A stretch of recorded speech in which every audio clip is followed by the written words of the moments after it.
Yes, it's true, brothers and sisters, boys and girls, you heard it correctly. Generals in the military also enjoy sex. Well, we've got a breaking story all over the media. Sex scandals, shirtless people, affairs, gossip, rumors, spies, clandestine operations, all within the United States government, within the CIA, within the State Department, within the FBI. Crazy shenanigans going on from your so-called leaders. Well, now we're seeing in the modern times this opening up and unlocking of all the secrets. That which was remained hidden is now unfolding and unraveling in front of our very eyes. And so much has been made about Benghazi and the situation of the attack and of, obviously, the death of the ambassador there. Let's talk a little bit about the way we see things in the board from hotconflict.com. My name's Salim Siddiqui. We know that there was an attack on Benghazi. We know that in the beginning of the story, Secretary Rice came out and talked about the attacks being related to the video. She's UN ambassador, actually, and she talked about on the Sunday shows, and people are calling for her resignation, that in the beginning, they thought this was a spontaneous eruption of people in Egypt, in Libya, and all over the world related to some video that came out on YouTube. What an amazing story. Now it turns out that perhaps this was a planned attack, perhaps this was something else. Let's talk about false flags. We know that this specific operation happened before the election, geared towards getting trouble for Obama. Now, is it possible, brothers and sisters, that in this strange and weird scenario, rogue factions within the CIA or FBI or the dark forces who wanted to push out Obama planned a triggering 9/11 repetitive cycle attack to reinstill the Third World War, to revive and revibe the residents of 9/11 and encourage that sentiment of starting a new wave, starting a new panic, bringing out the talk of terrorism and fear and destruction that we're seeing going on.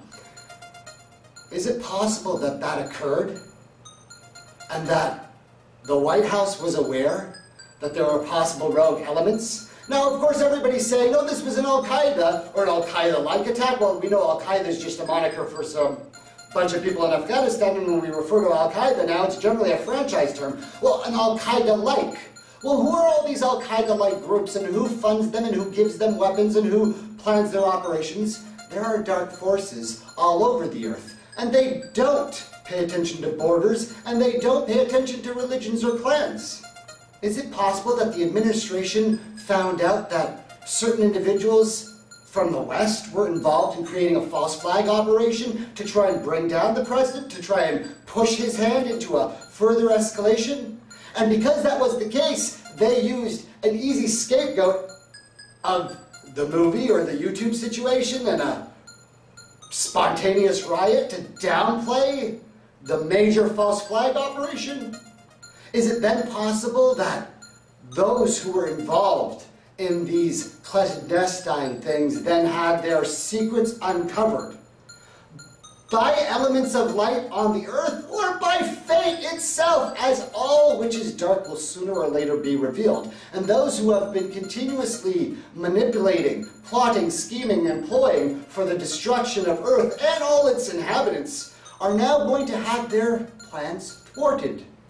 As we know, the best laid plans of mice and men often go awry. And why do they go awry, brothers and sisters? Because fate, destiny, supersedes their actions, and at the last moment, some scandal breaks, and the head of the CIA is removed, and General Allen and Petraeus are in question, and the attacks on Benghazi become secondary, and those who are of the dark, who continuously want to attack the president and perpetuate the he said, she said, and the junior high school tactics in the Senate and the House, are going to see themselves and be shown to society as having not the best interest of the general welfare and the public at heart. The president has won a second term. What is really going on with Benghazi? Was it a false flag operation?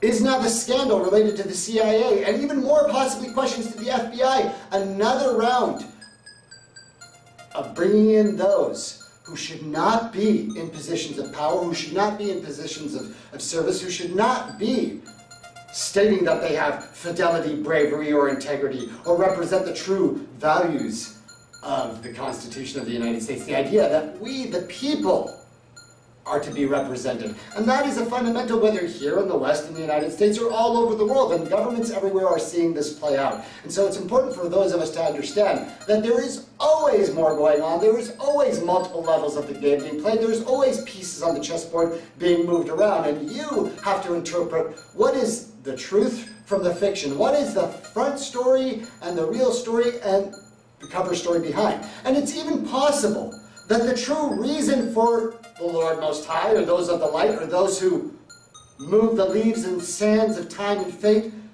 are not even aware of the possible calamities or destruction that's ahead, and they're doing it for their selfish, foolish, personal reasons. You know, brothers and sisters, that it is always for your own self, for your own nafs, for your own personal protection or glory that people do most things. Yet, the alternative, the exterior or the unseen reasons behind things are only understood by those who have a bird's eye view, an eagle's eye view,